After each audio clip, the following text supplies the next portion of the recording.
Creep by the lake. Long-time lurker, first-time poster. A little bit of a backstory. This all happened a few years ago, when I was about 13 years old. My best friend and I were at a lake in Middle Georgia, trying to fight the almost 125 degrees Fahrenheit weather. When we decided to swim to our secret spot, it was just really a sort of a cave made out of fallen trees' roots. We did the routine snake check and swam in, climbing onto a rock inside. We started talking and gossiping, and all was normal, until about 45 minutes later, and we heard a truck roll up and the sound of someone getting out. We guessed there was some people fishing, since the land was full of bass and other big fish. We started whispering, hoping the person wouldn't find out our secret hiding spot, when we heard the splash of someone getting in the water. We brushed it off again until we saw a man, about 50 to 60 years old, swim into our spot. We both looked at each other but didn't move, frozen with fear. He came closer and started treading water about 3 feet away from the edge of the rock. He asked us our names, and we both replied with fake ones, because we weren't entirely stupid. He told us that we were very pretty and our names were pretty, and then, in the creepiest voice I've ever heard, he looks us both up and down and whispers, "You're both very beautiful young ladies. Someone like me could easily take advantage of you," and climbed up onto the rock. We then see that he's completely naked and we scream. He lunges at us and we both dive away into the water. He manages to grab a hold of my friend's bikini top and rips it off as she dives in. We were both fairly fast swimmers, and we hightailed it back to my friend's mom and explained what had happened. While we were explaining, the man swam up and wailed towards us until he saw the mom, and he quickly ran into the bushes. His truck drove by a few minutes later, but we couldn't get the tag numbers. We called the cops, but from what I've heard, he wasn't caught, and I haven't heard anything about it since. Since then, I've moved across the country, but this experience will likely never leave my mind.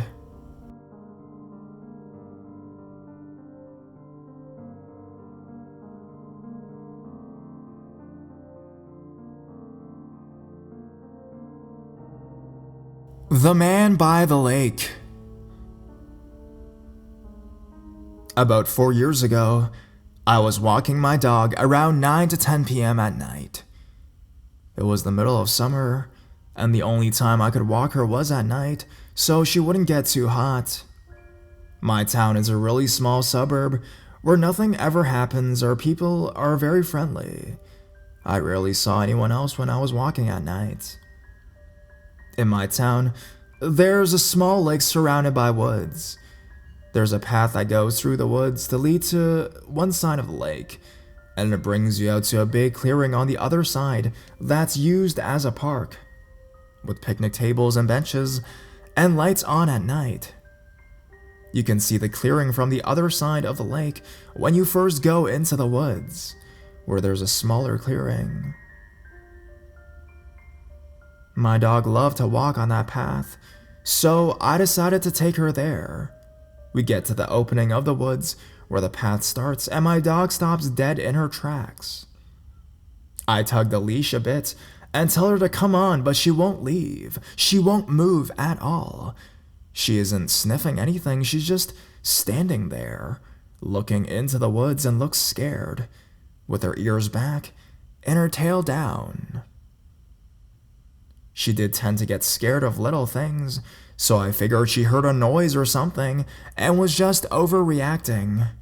I keep trying to coax her in. She glances at me when I call her, but for the most part is frozen, staring at the woods. Finally, I get her to go forward several steps, very slowly, so we're a couple feet from the entrance of the woods. Suddenly, she stops again. Now, I'm getting a little bit annoyed with her. I look down at her to tell her to come on and see that she's looking out towards the lake, again looking frightened. So I decided I would follow her eyes. In the clearing on the other side, I can see a figure sitting on top of one of those picnic tables. It's not unusual to see other people at the lake, although I've never seen anyone at night before. The person I can see is dressed in all black, hood up, with his back to us. I'm fairly certain it's a man. I get a little nervous, but don't see it as much of a big deal. It isn't that late, and other people like being out at night too. My dog was always very friendly and was never afraid of other people, so I'm wondering what's freaking her out. I decided to keep walking through the woods and then cut through an area a little way ahead where the trees aren't very dense to go home. I call my dog quietly, and she moves on another several steps, so we're in the middle of the clearing. It's pretty dark where we are, just the street lamp from behind us adding some dim light. My dog stops again and looks back towards the man, then quickly turns around and starts pulling to go back in the direction that we came. She's very freaked out, tail tucked between her legs, ears back, panting. I look back to the other side of the lake. The man is now facing me. He still has his hood up, but I can see his face and he seems to be looking right at me. I look at him for a few seconds and then getting scared, I turn back to leave the woods the way we came. My dog at this moment right now is pulling so hard I can barely hang on to the leash. She keeps trotting ahead of me until we're about a block away from the woods when she finally slows down. We keep going for a few more minutes when suddenly she gets the same panicked look on her face and turns and yanks me down a side street that's a shortcut to my house, going as fast as she can on the leash. I get an uneasy feeling. At that moment, I look back. There's a man, dressed all in black, hood up, on the street we came from watching us. He's just standing there with his hands in his pockets, almost casually, on the street corner. He's smiling slightly. And me, at that very moment, I turn around and don't look back. I start jogging towards my house with my dog by my side. I let her leash go and we get to the driveway, and she takes off at full speed like I've never seen her before, running into the backyard. I still walk my dog at night after that. But I've never took her back to the lake, except during the daytime. I even had nightmares about that man for a while. It always unnerved me how quickly he caught up to us. There are some shortcuts he could have taken to get to the other side of the lake without going all the way around the path. But it was just so weird how he was still able to get there in just 5 minutes. He had to have run. And I'd never seen my dog so scared of a person. And never did since then.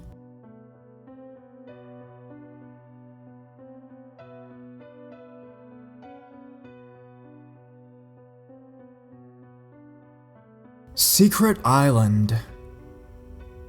Hi guys, this is a long story. This is about the time a creepy man at the lake tried to take my friend and I to his secret island, and we almost went with him. When I was about 13 years old, my auntie and uncle used to have a seasonal campsite at a smallish lake about 3 hours away from our town. I mean, it was nothing fancy, but it was a cheap summer vacation spot, and my whole family used to go up there a lot. I often brought my friend, let's call her Kay, to stay with us, as I am a lonely ass only child, and honestly, I value the company. So since the campground was so small, especially the seasonal sites, it really felt like home. We knew many people at the lake by name, and they knew us by name as well. Most of the campground staff had grown accustomed to Kay and I just riding our bikes around and around, eating ice cream and terrorizing the frogs down by the water. And they were all very friendly towards us. Like I said, it felt like home. It's also probably worth mentioning that both Kay and I grew up in a very small Canadian town, one where everyone waves when you drive by on the street. No one locks their doors and everyone is your friend. Anyways, moving on. One day, we were down by the water at around sunset. We were sitting on the dock, dipping our toes in the water, and just about to head back to our campsite for supper. We were spent from a day of roasting in the sun, biking, and just catching frogs. It was at that moment that a disheveled man, maybe around 40 or 50 years old, approached the dock behind us, and being the friendly young rural girls that we were, we both waved hello and exchanged some pleasantries with him. He continued to approach us, chatting politely about the weather and other small talkish type shit.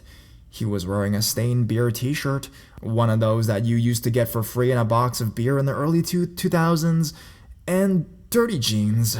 He had straggly, greasy hair and was missing a tooth. This might immediately set off red flags for you, but again, we were from a small town, and honestly, this dude looked like half of my dad's side of the family, so neither of us were fazed. During the course of our conversation, he sat down beside me on the dock, dipping his feet in the water alongside ours. He continued to chat with us, asking us about what we had been doing that day, where our campsite was, who our parents were, that kind of shit. He said he knew my parents, that they were friends. We probably should have been smarter than to continue to talk to him, but being the only child that I was, I had always felt comfortable chatting with adults and didn't bat an eye at the conversation. Plus, he knew my parents, right? I mean, what could go wrong? Eventually, he started asking us about boating. He pointed to a boat off the dock, a fancy one with a golden, glittery finish, and asked if we liked it. We did. He told us that was his boat, and that it was the fastest and coolest boat on the lake. He asked us if we had ever been to any of the secret islands on the lake before, and we said no. I remember thinking how odd this was, as the lake was truly not that large or impressive, so a secret island seemed strange and hella enticing. He told us he owned one of the islands, and its name was Ziki. He asked us if we wanted to go to Ziki with him. We hesitated slightly, but ultimately wanted to go for a boat ride. By now, the sun was nothing but an orange glow, slipping into the horizon. We were just standing up to go towards the boat when my uncle came down the hill to the lake in his truck. He honked the horn and yelled us to get our asses in the truck. We were supposed to be home by dark and we were in shit. We threw our bikes in the box and we got in the truck. My uncle asked us who the man we were talking to was, and we told him he was some guy that knew my parents. We told him he was gonna take us to his secret island in his cool boat. When Kane pointed out the boat to my uncle, he told us that that boat belonged to Phil, the owner of the convenience store at the lake. He then began to lecture us about why agreeing to go on a boat ride with a perfect stranger was not a good idea. He confirmed my suspicion that there were no islands on the small lake. We both began to feel kind of freaked out, which only continued when we told my parents about the man, and they were sure they did not know him. My mom lectured the shit out of us and told us he probably wanted to wear our skin like a mask. So, creepy man at the lake, let's not meet.